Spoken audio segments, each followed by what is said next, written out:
This is Talking My Walking. I am Rodrigo Ribeiro, and today I'm going to talk about living and dying by symbols. Our lives are ruled by symbols. There are symbols everywhere, so they are the representations of something, of value, with charged with values and principles, meaning and purpose. That give us directions, that give us perception, that give us instructions.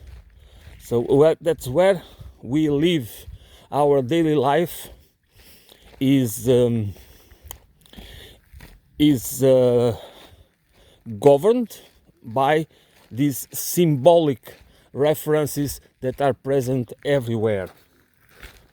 Therefore, symbols are very important, or they play an essential role in shaping our perception, in the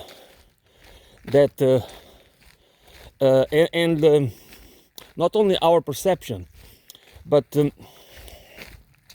how we really feel about everything, life and death, and the meaning and everything else.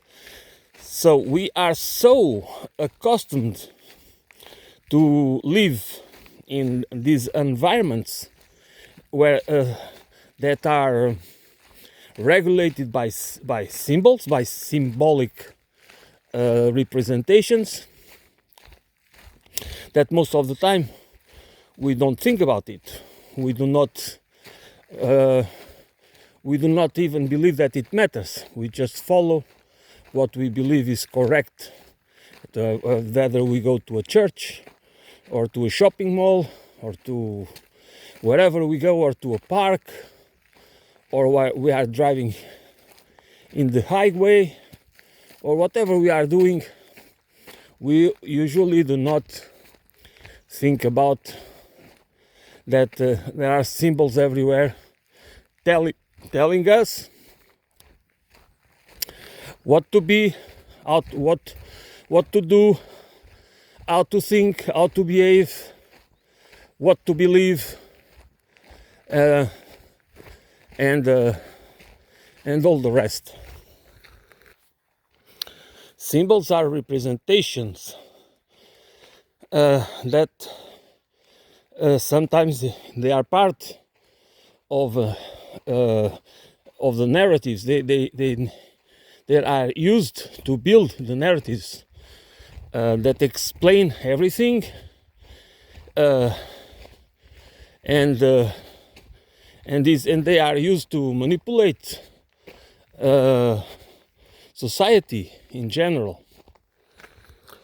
The creation of symbols and symbolic realities and narratives, using metaphors and everything else, it's part of our creative imagination. There's nothing wrong with that. We have been doing it since we are the human species. It's not. It's just one of the features of the human species. The problem is the same as with ideas, are also part of the same reality. That there are consequences. This is what we need to understand, that sometimes we seem not able, or we seem not able to understand that whatever we create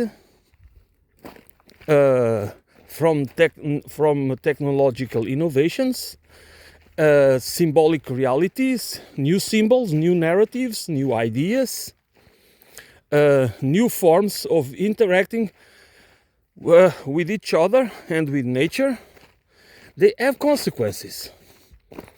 We cannot just think that they are natural, and because they come from our creative imagination, or of some sort of legitimate science or philosophy or theology. They don't, because everything can be transformed or can be even created with the purpose of the intentional purpose of being used to manipulate people, to manipulate societies. And we can never discharge, neglect this point. We cannot neglect that even many things that look they can look as or they can be described or painted as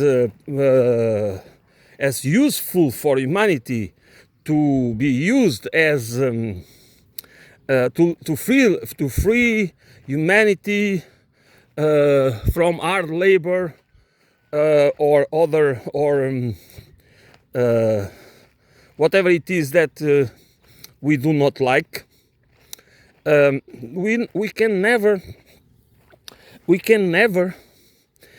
take it out of the context. You can never understand it out of the context of a society and a civilization that is based on power. We cannot never take away. I mean, not take away. We need always to take into account that there is power dynamics, and the things that are done in this world, the way our society is organized, there is always the power principle there. So we need to understand that society is not organized. There is always this element, the power principle, and the wealth accumulation principle as well as the protection of private proprietary rights. Okay? Which means that we need to understand what is, we need to search for what is missing in the narratives. But it is in the symbols. Okay? The symbols that are everywhere, they tell us those stories. But they tell us stories of blind faith and blind obedience. They tell us that we need to do something in order to be something. We need to change our behavior or need to acquire. There is people. If you watch YouTube videos or maybe other things, you have publicity everywhere of people telling you what you need to do in order to be wealthy, in order to retire when you are 50 years old, to lose weight, to become healthier and wealthier. That's what it is about most of the time, becoming wealthier and healthier. This is always about it's always about manipulation. That's what we need to understand it as they have to appeal to our that will improve our, that will improve something on our side in order to make it appealing, that we take the bite, that You just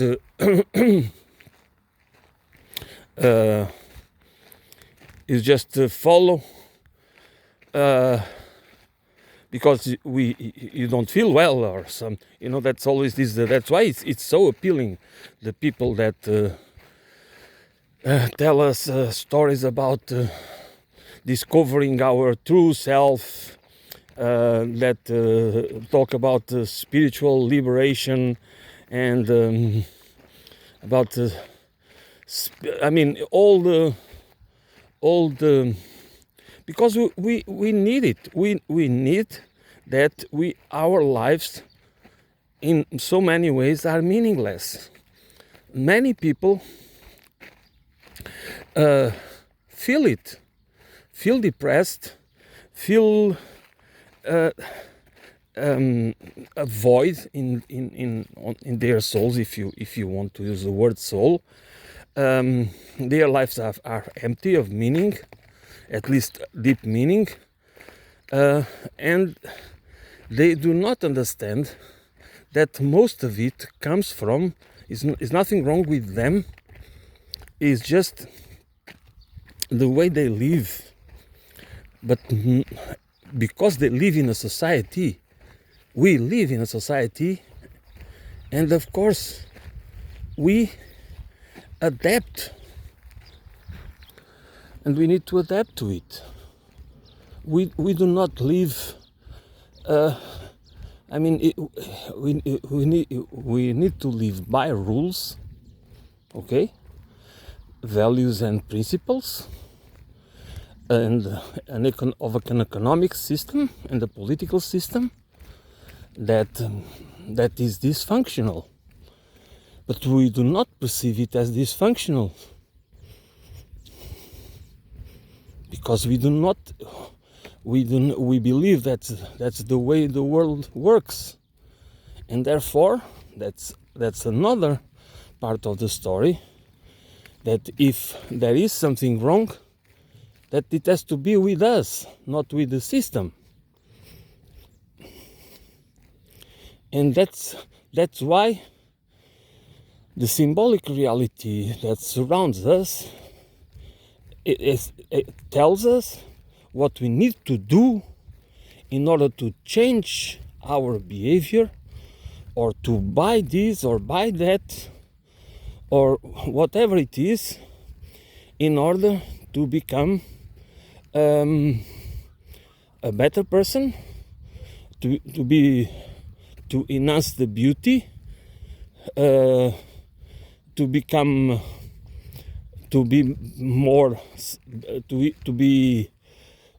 a successful person. Whatever it is, to free yourself from the shackles of whatever it is, and that's what and that is and this is our reality, and we most of the time we live in this environment, which is our natural environment.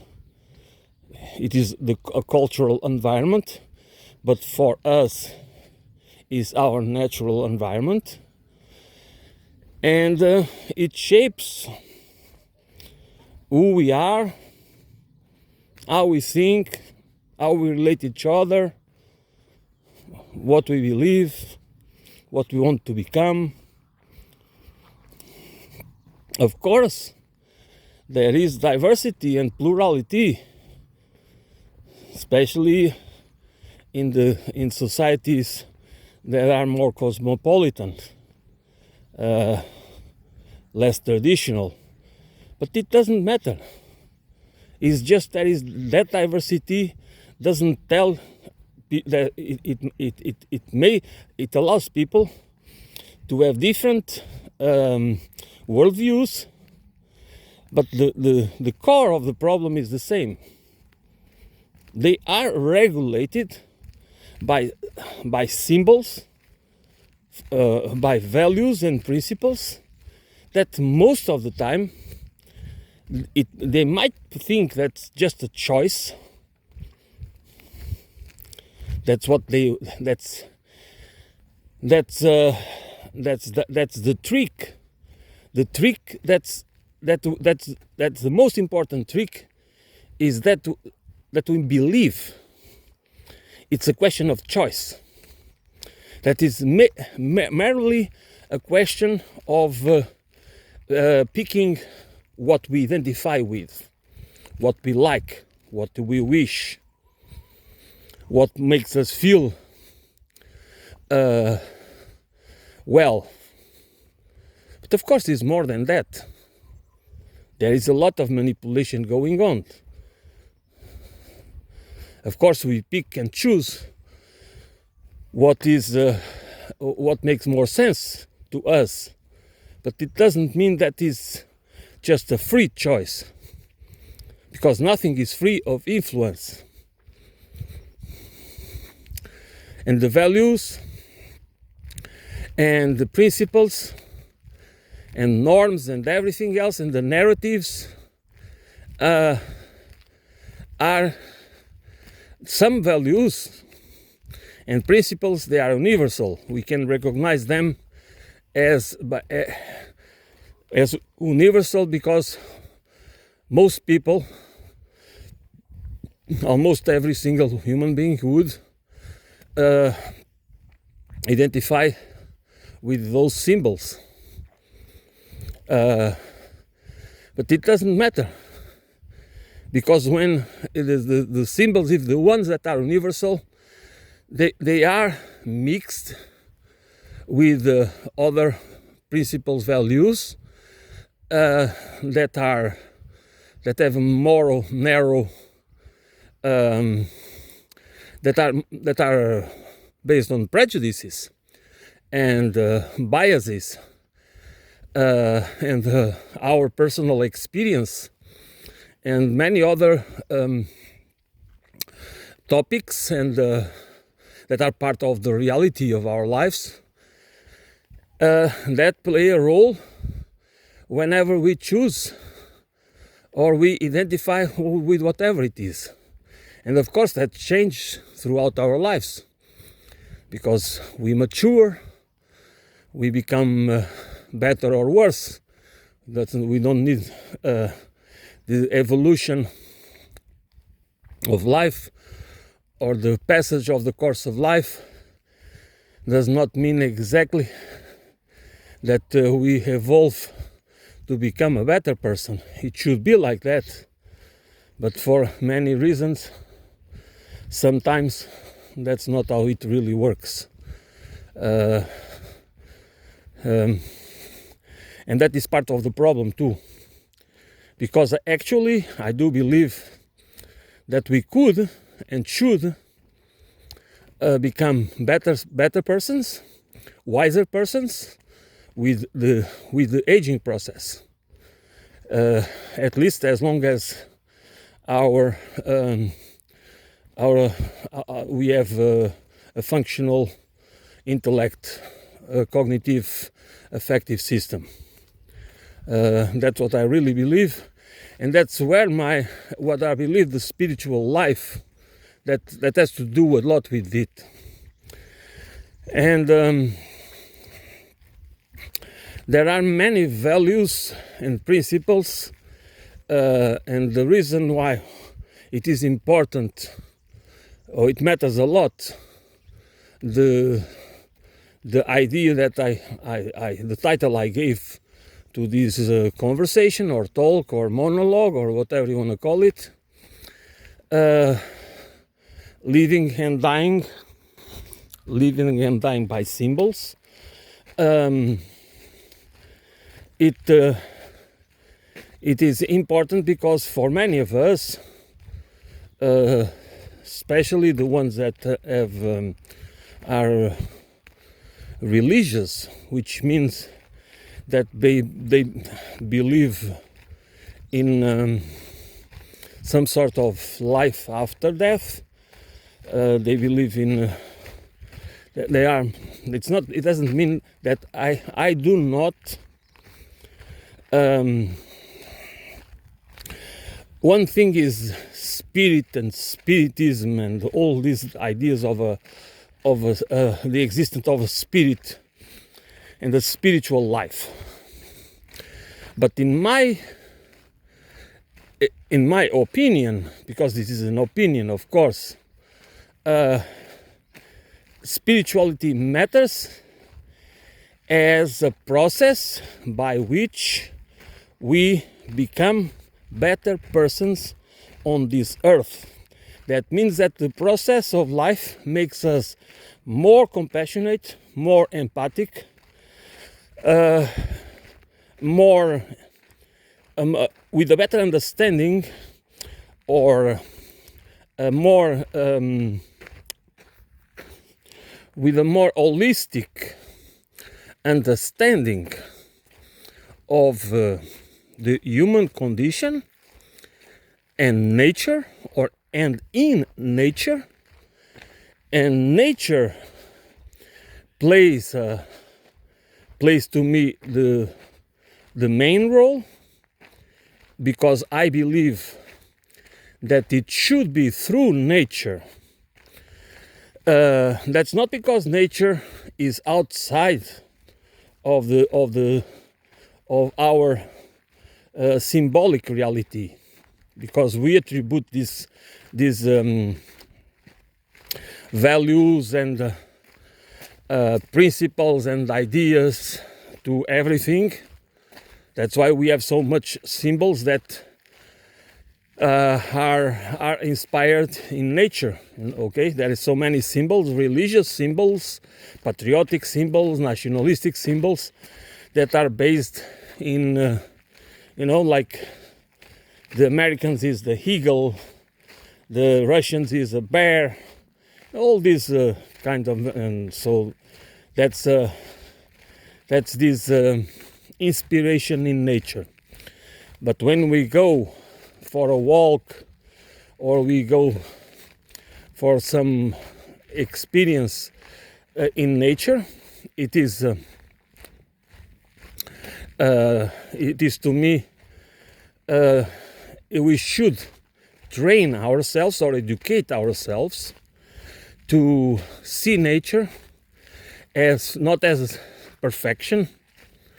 First, because nature is a living system, is not it's just a combination of many systems or several systems that they provide each other,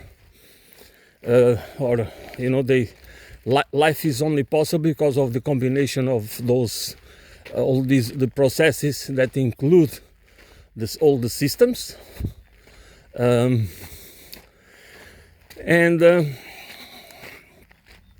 we are more in touch with not only the origins, but with the distractions that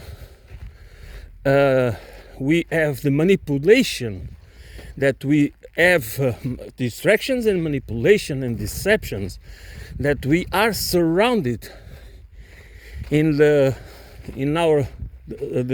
society, in our cultural environments. They do not exist, or we don't have that pressure in nature, which I mean that the purpose of meditation and contemplation, and the purpose of relieving ourselves of that pressure, that we can have a better dialogue with ourselves, that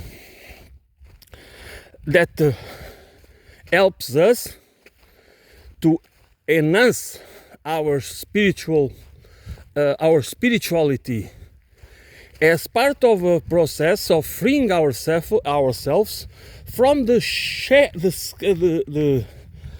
shackles of many symbolic representations that they tell us they are to free us but they do not. They want us, they just want your money. That's what they are looking for. Others want your money and your soul and your body and everything. And that's why I would advise people, I mean, it's not because I pretend to be better than anyone else, but that's the truth. People go into retreats, spiritual retreats,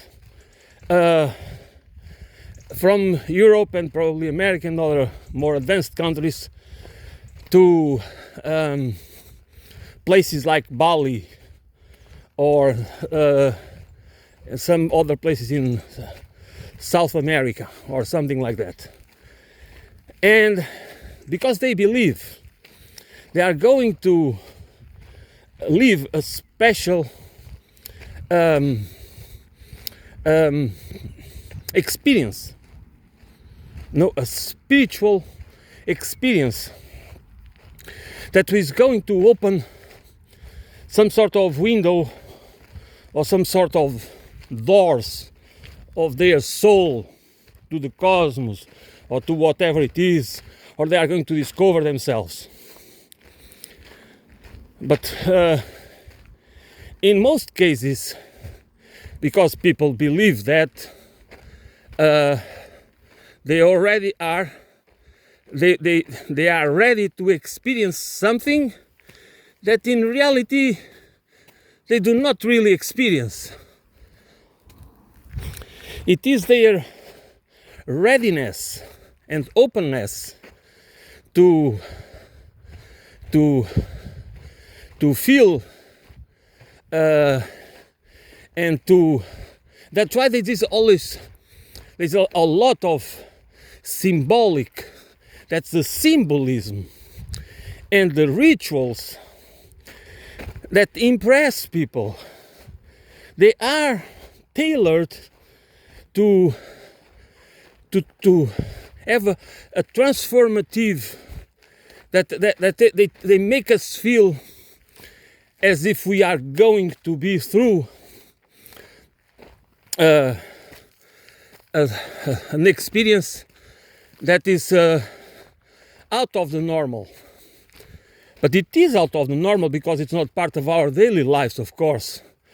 And it might be an important experience. And it might even have, it might result in a positive experience. It's not that I want to say that it's all only BS. But if we do some research, most of the time, the people behind these retreats, it's just about money. It's about money. I mean, but people do not want to see it, because people do need this spiritual experience, but many of them, they cannot, for example, like I am walking here, and I know this is a spiritual experience, because again, I know that many things here have been touched and changed in this particular place where I am now by human hand, okay? But it's a little bit representative of nature. I'm not being distracted by images, by symbolic references everywhere that represent this and that and so forth and so on, that do not even allow me to relax, to look into myself, or in this case, to try to reason about something. That's what I'm doing now. But always, before I start this conversation, I always walk for a while to allow myself to, to kind of create the environment, the mental environment that allows me to have a better concentration and to be in the right mood, let's put it this way. Nature is not a thing. Nature is a complex system. It's a system of systems. It's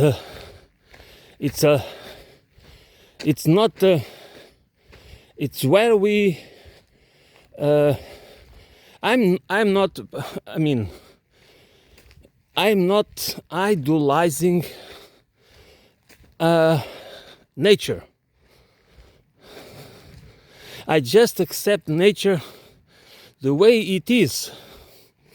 I don't want to transform nature.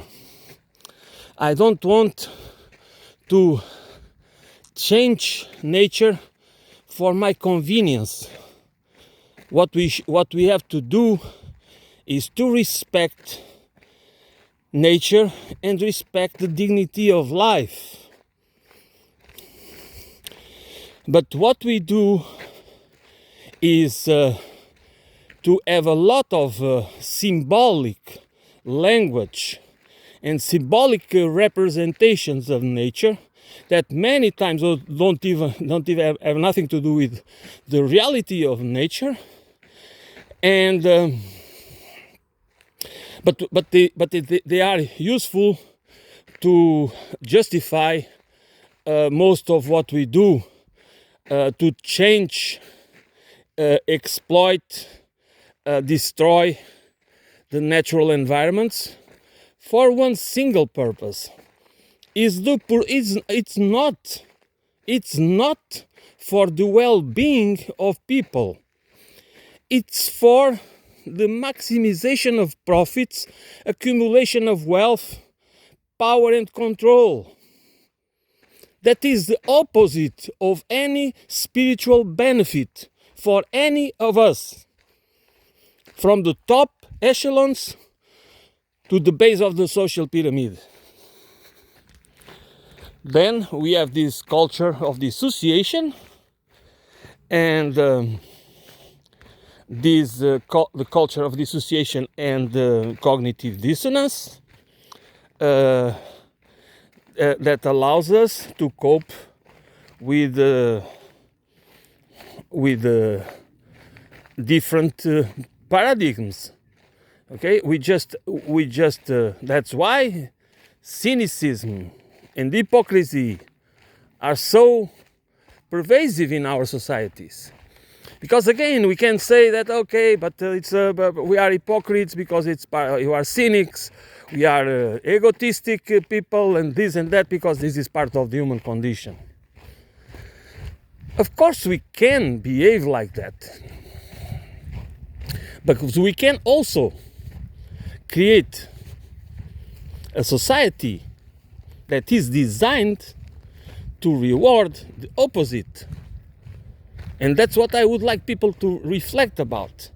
That we can also create symbolic representations that are tailored, consciously tailored, with our agency as human beings to have an economic system,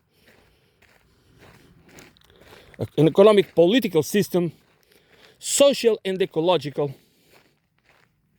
that really rewards what is the best parts, or the best side of ourselves.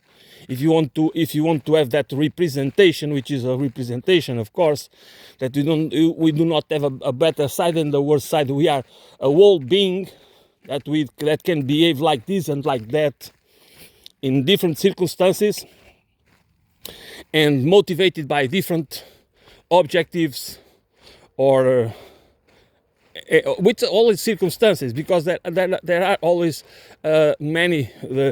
What is important that we do not reward it's what we do today.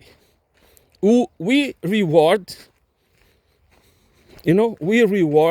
sociopathy, psychopathic traits, sociopathic traits, egocentrism, individualism.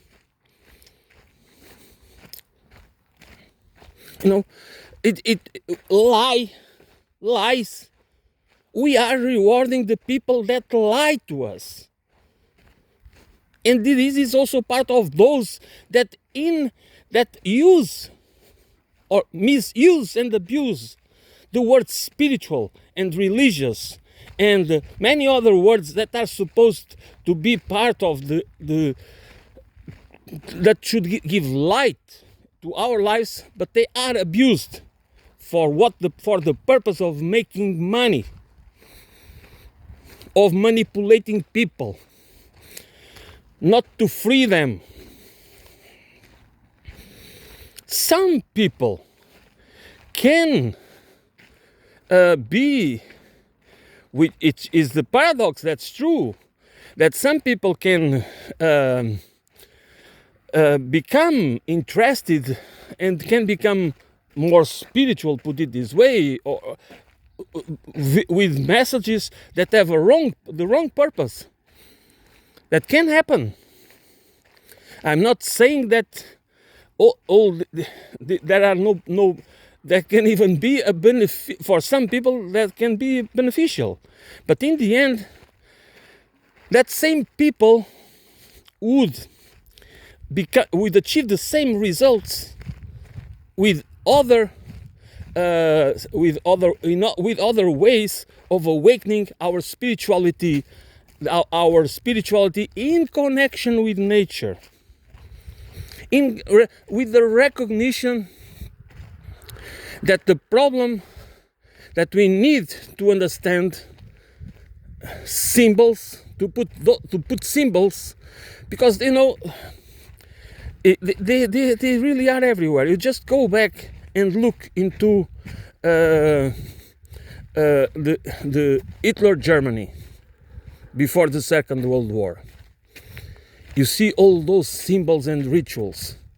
What's the purpose of it? It's psychological, emotional, and cognitive manipulation. That's what it is. It's just to overwhelm people with a symbolic representation that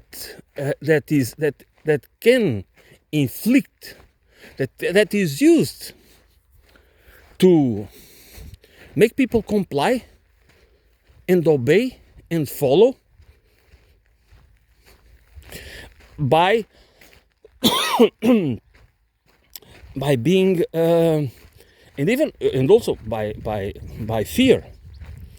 And it's just think about the symbolic language, the narratives. But the narratives are, beside the metaphors and that are used in the narratives, then you have the symbolic, the other symbolic that surrounds those symbols, those powerful symbols, and the use of fire and the use of the night, that scenario, that frame, that powerful frame that will get stuck in our subconscious, that will become a reference for us,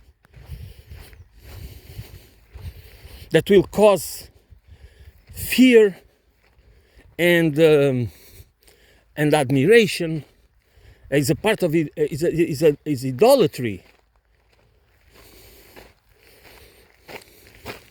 It's just horrendous. It's really the opposite of any form of human spiritual enhancement. But people fall for it. But it's the same with games.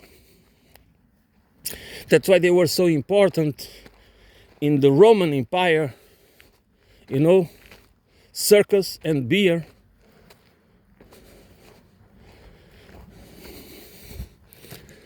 Because people fall for it.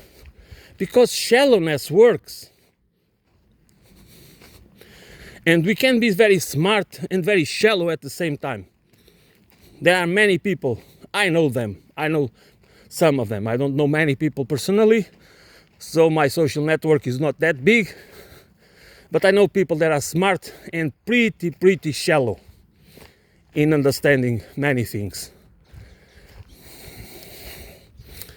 And they usually mock you because they believe that that I am, in my case, I'm complicating things. They don't listen to me. They do not listen to me. They do not care to do it, of course. But they care to think they are complicate too much that I... No, I try my best to make... to transform complex system analysis into simply reflections. That's what I try to. That's what I try to do. Of course, this is not easy. This is a difficult process. But I'm not an academic. I don't pretend to be one. I'm not a spiritual savior. I'm not a leader. I don't want to be one. But I like, and it is very important to me. Truth is important to me. Relational truth is the same with justice. Not because I'm perfect, but because I truly believe that spirituality, if we take spiritual enhancement and development in a real sense, that connected with life, with the dignity of life, we cannot ignore the relevance of truth and justice, but related in relation to something. There is context.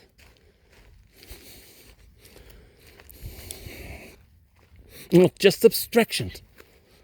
We cannot say that truth, only God knows the truth, or bullshit like that, because those slogans are meaningless. Those slogans are again good for people that live in a shallow, don't want or don't care or don't understand the relevance of looking deeper and having a holistic understanding of life. It's not about being delusional. It's not about that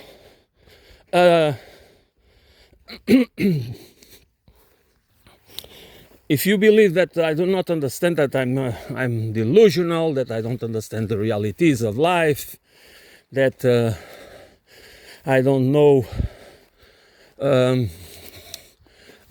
I don't really understand the evilness of the nature of the human race. I mean, you are free to have that kind of interpretation. But I do understand. I do know quite a bit about all of that. But I also know that it's not a fate, that it's not written in stone or in the stars that we need to be like that. Of course, I also know that exactly one of our weaknesses, it's the human stupidity And shallowness is part of that problem. That's why we fall so easily to false prophets and to prophets in general. You know, because there are no prophets. That is, if it would be better that we would just do not believe that there are people that know things in advance.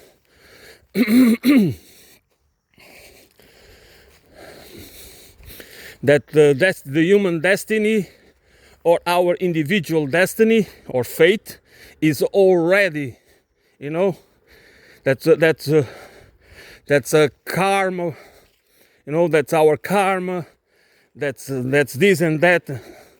If you already believe like that, eventually, you are delusional, because you are already. That's before was a lot of people thinking like that. You know, there are still many people that are educated people with a sophisticated culture, and nevertheless they believe that someone can read their destiny in the. They are bad people. No, the people that believe those things, they do not. They are good people most of the time. They are not really bad people. And also sociopaths or psychopaths. They don't belong to that family, to that branch. Okay?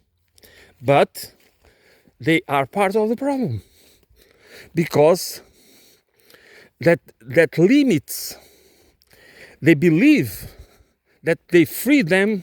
They will know better. They will acquire better knowledge about themselves, and they will become more spiritual people. But in fact, it's the opposite. They are trapping themselves. That's why we need to understand these symbolic, these symbols, the power of symbols. And how they can be used even for self-sabotage, for self-deception. This is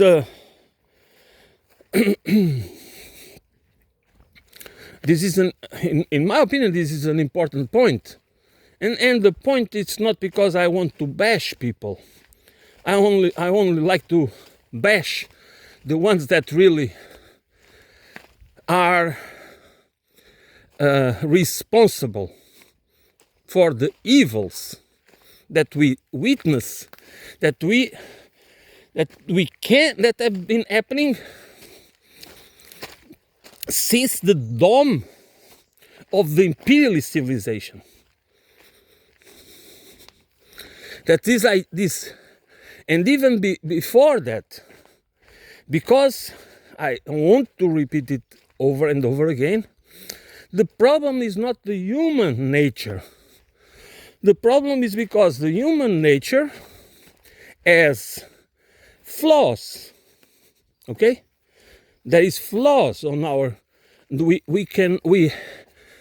are weaknesses, and those weaknesses in comprehension, interpretation, because we are social beings, and in my opinion, this is exactly why these flaws and weaknesses and limits work. It's because we are social beings, and we have this language, these symbolic languages that can be used by members of our society, because we are smart people. They can be used to produce narratives, okay, in order to manipulate others, and to transform others into tools, into useful idiots. And symbols, symbolic representations are everywhere. And these people know how to do it. And when the division of labor, okay, not the original division of labor, because there was always, since the dawn of humankind, that there was always some sort of division of labor between men and women, based on the condition, the natural condition of each gender. No, I'm not talking about any other, but there was kind of division of labor. I'm not talking about that division of labor, but the division of labor, especially for the formation of groups that in order to produce more food, that's the bigger settlements, but there's the Dome of Civilization, written by David Graeber and I do not remember the name of David Wengrow, something like that. They wrote a book called The Dome of Civilization, where they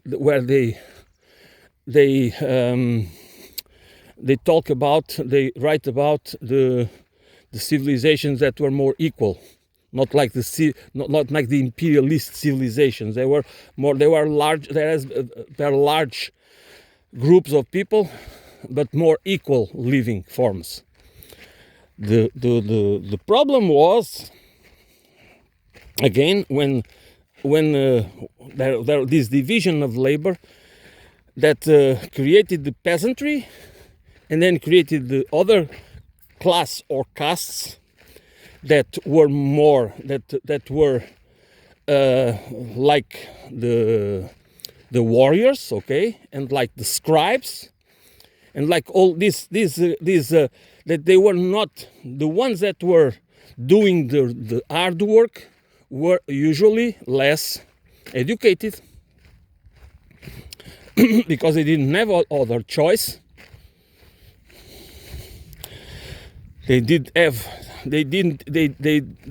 to do the job, the hard job of growing food,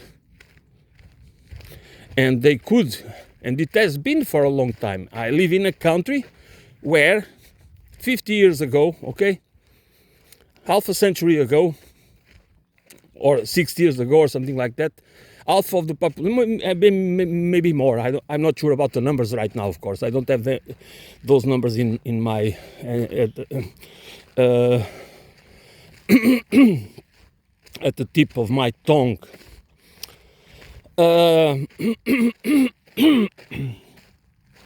Half of the population was illiterate, and why? Because most of the population was living as peasants. Okay, they were living in the countryside,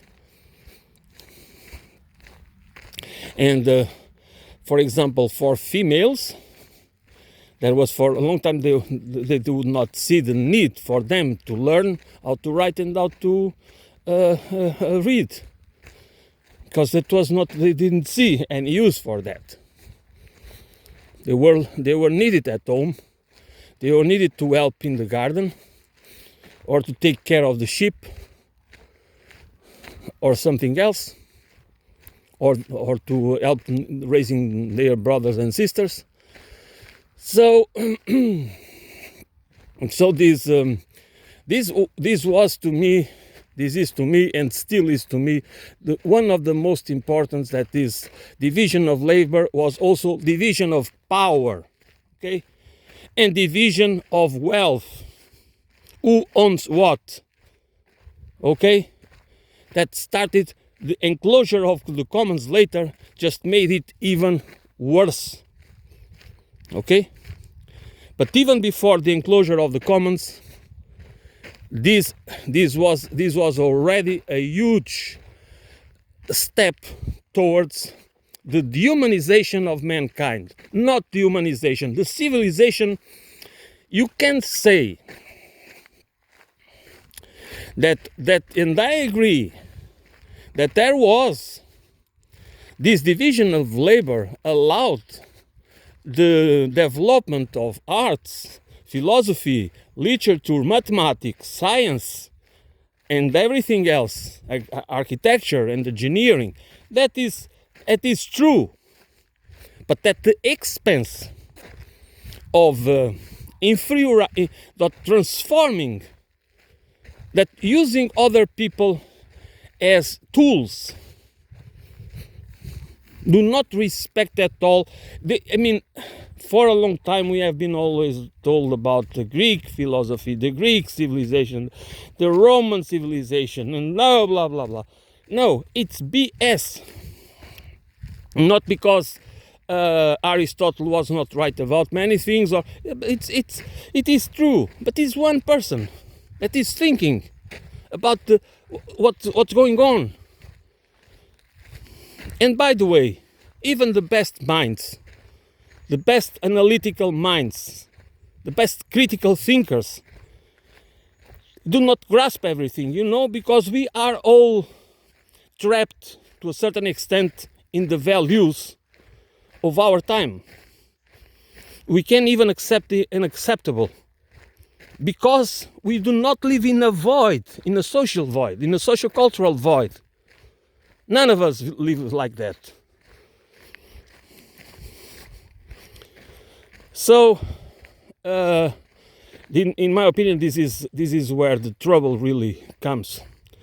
The creation of money, and just made it worse, because we just used a virtual, a symbol, a symbol, something that belongs to the virtual reality, and became the perfect tool to submit us, to make people, to transform people into a free, delusional, free slaves. Because that's what most of us still are today. And things are not getting better. Things are getting better for some people around the world that are like in China and elsewhere, where people are having better, are being better, enjoying better lives. But at a lot of cost as well. Do not think that is free of cost, because it's not.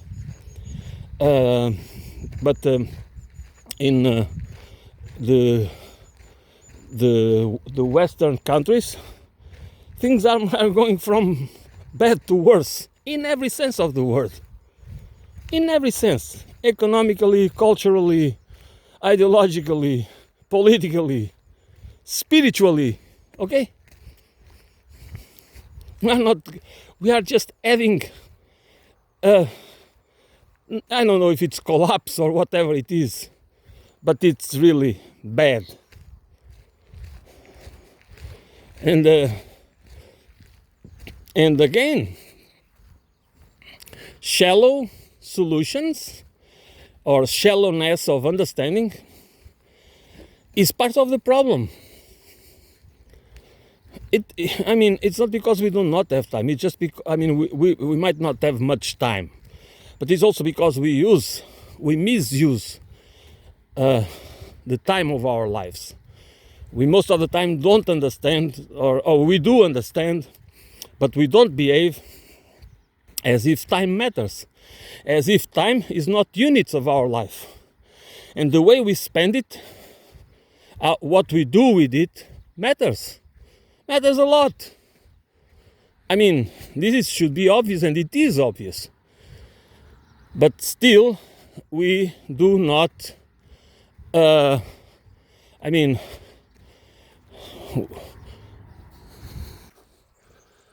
okay, this is,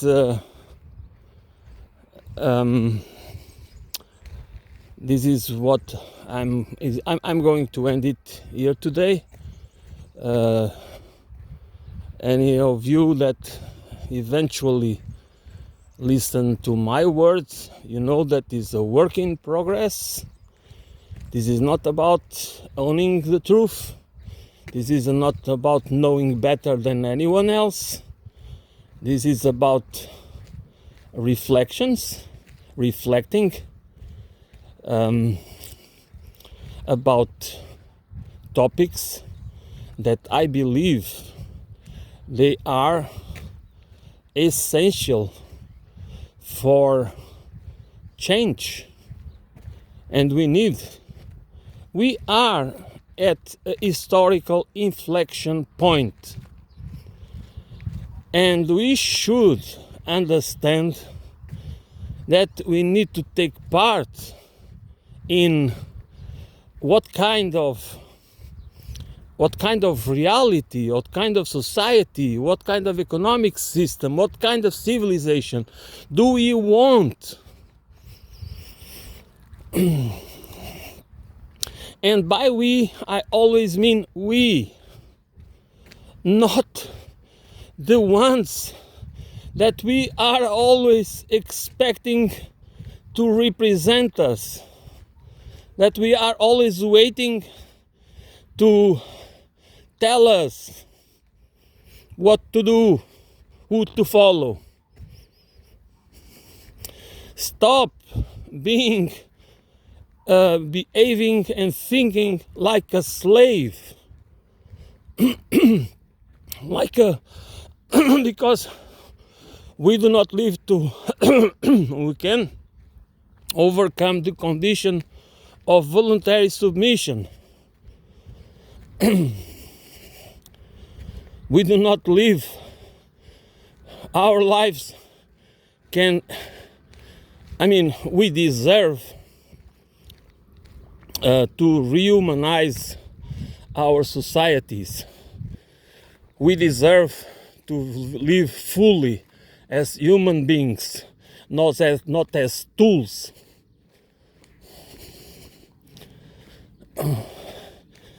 And if we do not start to understand it, that most of the time, most of our lives, we are being used as tools.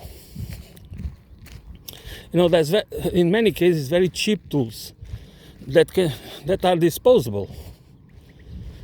And then we are witnessing the rise of a useless class, which means that we are becoming useless, many of us, and they want to deal with it. And the powers that be, probably they want to take some measures about that as well, how to eliminate us. That can also be part of the future, or not, of our societies and civilization.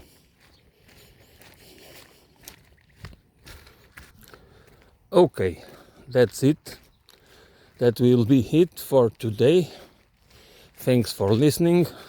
I will be back soon.